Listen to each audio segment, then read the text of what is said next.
बिस्मिल्लाहिर्रहमानिर्रहीम। अस्सलाम वालेकुम नाज़रीन, आप यूट्यूब चैनल देख रहे हैं, मैं इमरान खान हूँ। नाज़रीन, पाकिस्तान में दहशतगर्दी के वाक़यात बढ़ते चले जा रहे हैं। पाकिस्तान की मीडिया को मना किया गया है कि आपने रिपोर्ट नहीं करना, और ज़्यादा रिपोर्ट बिल्कुल नहीं करना, ना इसके ऊपर प्रोग्राम्स करने। मैंने थोड़े दिन पहले आपको बताया था कि पाकिस्तान की इंटेलिजेंस एजेंसी ISI की जानिब से सहाफ़ियों को बुलाकर जो अहम अहकामात दिए गए, उनमें यह भी कहा गया कि आपने दहशतगर्दी के वाक़यात को पाकिस्तान में रिपोर्ट नहीं करना। हाँ, ये जितना ISPR की जानिब से बताया जाए या जितना सरकार की जानिब से बताया जाए, बस आप उतना रिपोर्ट करेंगे। अभी पाकिस्तान के फील्ड मार्शल ईरान गए हुए थे। बलूचिस्तान में दहशतगर्दी का बड़ा खौफनाक वाक़या हुआ। उनकी जो प्राइमरी रिस्पॉन्सिबिलिटी है वो पाकिस्तानियों की हिफाजत है। दहशतगर्दी से, दुश्मनों से पाकिस्तानियों को बचाना, ये उनकी पहली जिम्मेदारी है, जिसके लिए उनको तनख्वाह दी जाती है, उनको इस ओहदे पर बिठाया गया। लेकिन वो पाक चीन दोस्ती के चक्कर में वो चाइना चले गए। अब यानी फील्ड मार्शल पहले ईरान में गए, अब चाइना चले गए। कभी वो गल्फ में चले जाते हैं, कभी अमेरिका में चले जाते हैं, कभी वो यूरोप में चले जाते हैं। लेकिन जहां उनकी ज़रूरत है वहां वो अभी नहीं गए। अभी वो चाइना चले गए, इसके बाद भी उनके कुछ विजिट्स हैं, वो कहीं और चले जाएंगे। तो उनकी जो ड्यूटी है वो पाकिस्तानियों की हिफाजत है। यहाँ खौफनाक दहशतगर्दी हो रही है और वो फॉरेन टूर्स कर रहे हैं। इसमें देखिए, शहबाज शरीफ का तो बनता है जाना, और वो कैबिनेट के बहुत सारे लोगों को भी लेकर गए। सरकारी खर्चे में लोगों की फैमिलियां भी वहां हमने घूमती हुई देखी, वो भी अपना प्रोटोकॉल एंजॉय कर रहे हैं।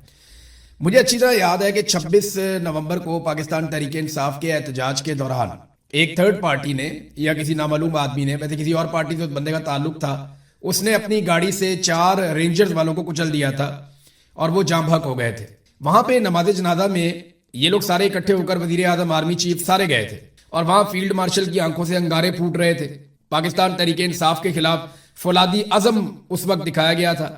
मगर अब जबकि दहशतगर्दों ने बदतरीन दहशतगर्दी की है और दर्जनों शहरियों को और एहलकारों को शहीद किया, तो यहां शोहदा के जनाजों में नहीं गए, बल्कि चाइना चले गए आर्मी चीफ। खैबर पख्तूनख्वा में दहशतगर्दी होती है, आर्मी चीफ वहां जनाजों में नहीं जाते, बल्कि वो चले जाते हैं बैरून मुल्क दौरों पर। लेकिन पाकिस्तान तहरीक इंसाफ के एहतजाज के दौरान कोई और आदमी मार देता है, रेंजर्स वालों को शहीद कर देता है, तो उसमें आर्मी चीफ जरूर जाते हैं ये पैगाम देने। यानी पॉलिटिकली ये मौजूदा आर्मी चीफ आसिम मुनीर साहब इतने मुतनाज़े हो चुके हैं, इतने मुतनाज़े हो चुके हैं, और सारी दुनिया जानती है कि ये एक पॉलिटिकल पार्टी के सख्त मुखालिफ है, और ये बतौर एक पॉलिटिकल एंटिटी उस पॉलिटिकल पार्टी को और उसके लीडर को खत्म करना चाहते हैं। ये इतना एक्सपोज तो कभी भी कोई आर्मी चीफ नहीं होता। तो ये इदारे के लिए बड़ी खतरनाक चीज है। लेकिन हम देख रहे होती हुई पाकिस्तान के मीडिया पर जनाब वो पिंकी जो थी मंशियात फरोश, वो उसके मामला बहुत ज्यादा उठाए गए।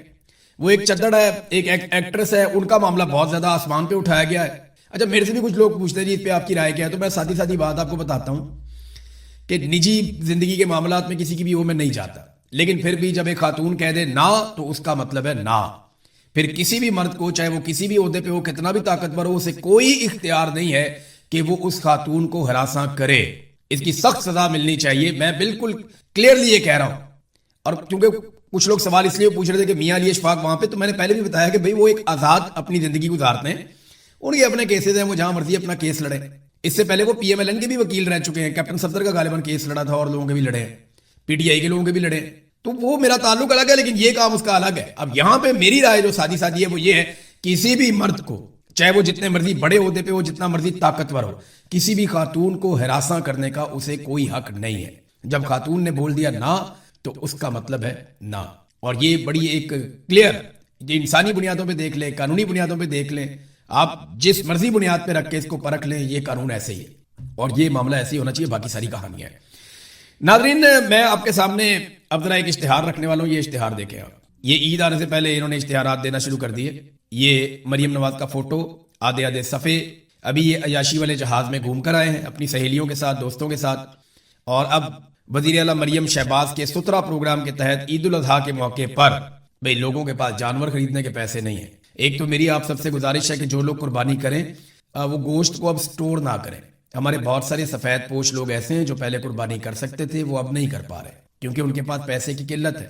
पाकिस्तान में लोगों की कुव्वत खरीद बहुत कम हो गई है, इस वजह से लोग बहुत परेशान हैं। बहुत सारे ऐसे लोग जो आपके आसपास पहले कुर्बानी करते थे, कोई बकरा ले आते थे, मिलजुल कर हिस्सा डालकर वो बैल ले आते थे, अब वो कुर्बानी नहीं करते।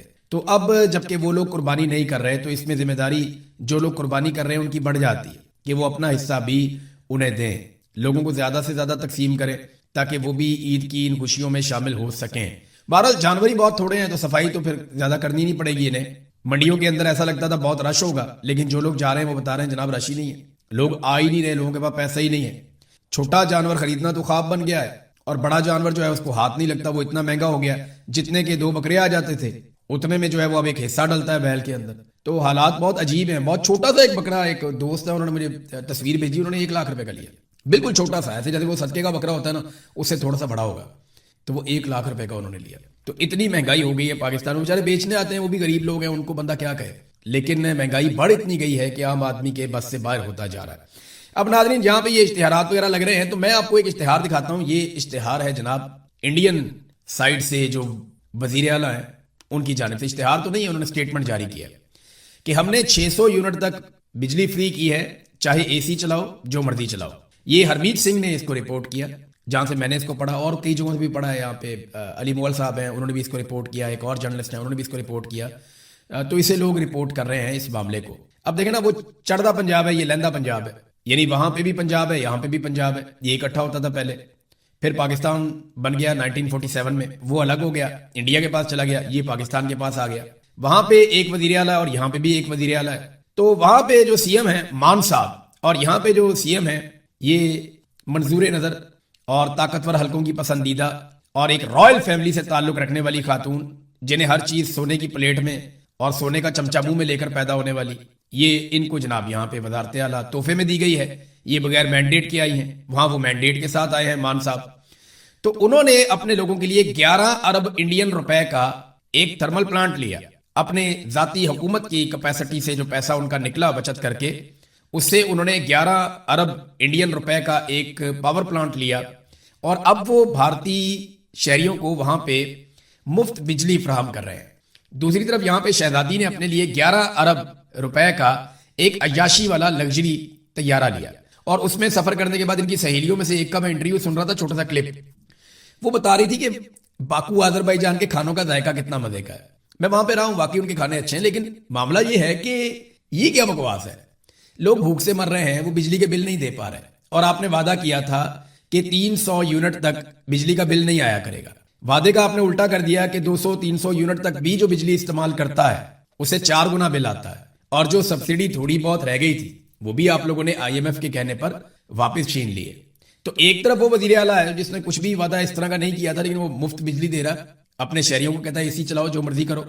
एक तरफ ये अय्याशी वाला जहाज लेकर आए और अपने शहरियों को बैठकर कहानियां सुना रहे हैं कि उस जहाज में बैठकर जब हम बाकू गए तो वहां के खाने बहुत मजेदार थे, टेस्ट बहुत अच्छा था। ये टेस्ट उन लोगों को बता रहे हैं जो भूखे हैं, यानी अब आपकी कहानियों से लोग अपना पेट भरेंगे। बहुत बेहिसी है। अच्छा, ये जो लोग हैं ये तो बहुत बेहिस हैं, लेकिन इनको लाने वाले बहुत बेगैरत हैं। मैं ये लफ्ज सोच समझ के इस्तेमाल कर रहा हूं कि अगर गैरत होती और गैरत का फुकदान ना होता तो कौम के साथ इस किस्म का भोंडा और घटिया मजाक ना किया जाता कि कौम ने जिनको मुस्तरद किया उनको लाकर कौम के ऊपर मुसल्लत कर दिया। अब वो कौम की गुर्बत का, कौम की परेशानियों का मजाक उड़ाते हैं, ये कहकर कि वहां जहां हम गए थे ना, आपके पैसों से खरीदे हुए लग्जरी जहाज में बैठकर वहां खाने बहुत मजे के थे और हमने बहुत इंजॉय किया। ये नाज़रीन इनकी सूरत हाल है। आईएमएफ से जितना कर्जा लिया पाकिस्तान ने पिछले 2 साल में, ये भी सुन लें आप, जितना कर्जा पाकिस्तान ने पिछले 2 साल में आईएमएफ से लिया, देखे ना, उसके लिए आईएमएफ के तरले किए, मिन्नतें की, खुशामदें की, कभी अमेरिका के पांव पकड़े, कभी यूरोप के पांव पकड़े, हर जगह पे जाते हैं, जाकर कोशिश करते हैं कि आईएमएफ थोड़े पैसे दे दे। तो जितना पैसा पाकिस्तानी हुक्मरानों ने आईएमएफ से लिया गुज़िश्ता 2 सालों में, उससे ज्यादा डकैती इन्होंने पाकिस्तानियों की जेबों पे सिर्फ एक जगह पे डाली है। पेट्रोल के ऊपर जो लेवी इन्होंने पाकिस्तानियों से 2 साल में वसूल की है वो आईएमएफ से लिए गए पैसे से ज्यादा है। आईएमएफ के तो ये पैरों में गिरते हैं और पाकिस्तानी अवाम को पैरों में रखते हैं। जिनसे ज्यादा पैसा लिया उनको पैरों में रखते हैं और जिनसे थोड़ा पैसा लिया उनके पैरों में गिरते हैं। ये पाकिस्तान की सरकार, और उसकी वजह पता क्या है? आईएमएफ जब इनको पैसा देता है ना तो आईएमएफ इनको गिनवा कर देता है, इनको इनकी औकात में रख कर देता है। पाकिस्तानियों का प्रॉब्लम यह है कि पाकिस्तानी इनको इनकी औकात में नहीं ला रहे। जिस दिन आप इनको इनकी औकात में लेकर आए और आपने इनको बताया कि जनाब हमारे पैसों से तुम तनख्वाहें लेते हो, ये बेशर्मी, ये बेगैरती और ढिठाई बंद करो और पाकिस्तान को चलने दो, हम फैसला करेंगे कि पाकिस्तान कैसे चलेगा। जिस दिन आप इनको बताएंगे उस दिन ये आपके भी कदमों में बैठेंगे, लेकिन उसके लिए पहले आपको अपने वोट की ताकत इस्तेमाल करनी पड़ेगी, और सिर्फ इस्तेमाल नहीं करनी पड़ेगी, उसको राइज करना पड़ेगा। वोट तो आप डाल देते हैं लेकिन निकलता किसी और का है। अब पाकिस्तानियों को इसका हल भी निकालना पड़ेगा। नाज़रीन, मैं आपको एक यहाँ प्रोजेक्ट था नीलम झेलम, इसके अंदर आपको याद होगा, आपका जब भी कोई आप बिल निकाले ना अपने घर में कोई भी आप बिजली का, तो उसमें नीलम झेलम सरचार्ज उसके ऊपर लिखा हुआ होगा। یہ آپ نکالیں اور نکال کے پڑھیں. ہر سال ہر مہینے آپ یہ پیسہ دے رہے ہیں, نیلم جیلم سرچارج. آپ پتہ کیوں یہ پیسہ دے رہے ہیں؟ تاکہ نیلم جیلم کا ایک منصوبہ بن رہا ہے, وہاں سے بجلی بنے گی اور سسٹم کے اندر شامل ہو جائے گی اور پاکستانیوں کو سستی بجلی ملے گی. سن 2018 میں یہ پروجیکٹ مکمل ہوا اور سن 2024 میں یہ منصوبہ بند ہو گیا. 2008 میں اسے مظفرآباد اور نیلم جیلم ہائیڈرو پاور منصوبے کا اس کا آغاز کیا گیا تھا 2008 میں. اس سے 969 میگا واٹ بجلی حاصل کی جانی تھی. 500 ارب روپے کے اوپر لاگت آنی تھی. یہ رقم پاکستان کے شہریوں سے بجلی کے بلوں میں مشہور زمانہ نیلم جیلم سرچارج کے نام سے ہر ماہ وصول کی گئی. ویسے یہ تحریر وحید مراد صاحب جرنلسٹ ہیں, انہوں نے لکھی ہے, تو میں وہاں سے آپ کو پڑھ کے سنا رہا ہوں. ان کا کریڈٹ ہے, اس لیے میں یہاں پہ ان کا نام لینا ضروری سمجھتا ہوں. ویسے یہ خبر جو ہے وہ مختلف انگریزی اخبارات کے اندر ہر طرف چھپی ہوئی ہے, لیکن میں یہاں سے پڑھ کے آپ کو بتا رہا ہوں. سن 2018 میں یہ پروجیکٹ مکمل ہوا اور 2024 سے یہ منصوبہ بند پڑا ہوا ہے کیونکہ ڈیزائن میں اس کے نقص تھا. کسی نے پوچھا کہ جناب یہ ڈیزائن میں نقص ہے تو کیوں ہے, اور پانی کو دریا سے ٹربائن تک لانے والی جو سرنگ تھی وہ بیٹھ گئی. لو کر دو باتیں. آپ اتنا پیسہ پاکستانیوں کا خرچ دیا, کئی سالوں سے پاکستانی جو ہے نیلم جیلم سرچارج بھر رہے ہیں, دہائیاں ہو گئی 2, اور آپ پیسہ دیتے چلے جا رہے ہیں اور نکلا کیا, سرنگی بیٹھ گئی. اب جس نے اس کا ڈیزائن بنایا کوئی اس کو بلا کر پوچھے گا؟ یہ قوم کے 500 ارب روپے ضائع کرنے کی ذمہ داری کا تعین کرنے کے لیے کیا کوئی انکوائری کروائی گئی, کوئی کمیٹی بنائی گئی؟ کوئی کمیٹی اگر بنائی بھی ہے تو وہ کمیٹیاں ڈال کے بیٹھ جاتی ہے, اور تاحال کوئی بھی اس کی ذمہ داری قبول کرنے کو تیار نہیں ہے. اس منصوبے کو نیس پاک والے کاپی پیسٹ انجینئر نے ڈیزائن کیا تھا. اب نیس پاک پاکستان کا ایک ادارہ ہے, انہوں نے یہ ڈیزائن کر کے دے دیا منصوبہ, وہ سرنگ بیٹھ گئی. وہ اس کے اوپر پوری دنیا کے اندر جو ہے جیلیں ہو جاتی ہیں, مصیبتیں بن جاتی ہیں کہ بھئی قومی پیسہ کیسے ضائع ہو گیا. اب اس کا حل کیا ہے؟ بس حل ایک ہی ہے کہ یہ منصوبہ نہیں چلے گا اور بجلی کے بل میں آپ پیسے دیتے چلے جائیں گے. اب آ جائیں ناظرین کچھ عالمی خبروں کی طرف. تو رولا ڈال کر عالمی منڈی کو تھوڑی آکسیجن تو دی گئی ہے کہ جناب معاملہ حل ہو گیا, لیکن امریکہ اور ایران دونوں کی طرف سے یہ بات پتہ چلی ہے کہ ابھی شرائط مکمل طور پہ رائج نہیں ہوئی اور ابھی معاہدہ حتمی طور پہ سامنے بھی نہیں آیا. لیکن جو چیزیں معاہدے میں ہیں وہ میں آپ کو بتاتا ہوں.